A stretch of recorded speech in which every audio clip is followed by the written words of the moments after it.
বর্ষার জমা জলে দুর্ভোগের শিকার হতে হয় হাওড়ার পুর নাগরিকদের। বৃষ্টি ও নিকাশি ব্যবস্থার বেহাল দশার কারণে জল জমে থাকায় জীবনযাত্রা ব্যাহত হয় এবং জল যন্ত্রণায় ঘরবন্দি হয়ে পড়ে হাওড়াবাসী। এই পরিস্থিতিতে হাওড়া পুরসভার অ্যাডেড এরিয়ায় জল জমা নিয়ে উদ্বিগ্ন কলকাতা হাইকোর্ট। বিচারপতি সুজয় পালের মন্তব্য, এর স্থায়ী সমাধান প্রয়োজন। রাজ্যের আইনজীবী শীর্ষণ্য বন্দ্যোপাধ্যায় জানান, ওই এলাকার আকৃতি অনেকটা বাটির মতো, ফলে ওই এলাকাকে উঁচু করার কোনো উপায় নেই। একমাত্র পাম্প দিয়ে জল বার করাই সমাধান, কারণ ওই এলাকার চারপাশের এলাকা উঁচু।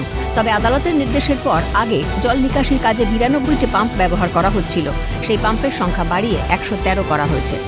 বিচারপতি সুজয় পাল বলেন, এর তো স্থায়ী সমাধানের প্রয়োজন।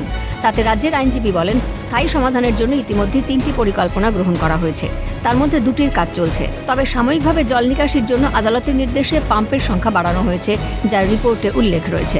আদালতের নির্দেশ, রাজ্যের পেশ করা রিপোর্ট আবেদনকারীকে দিতে হবে।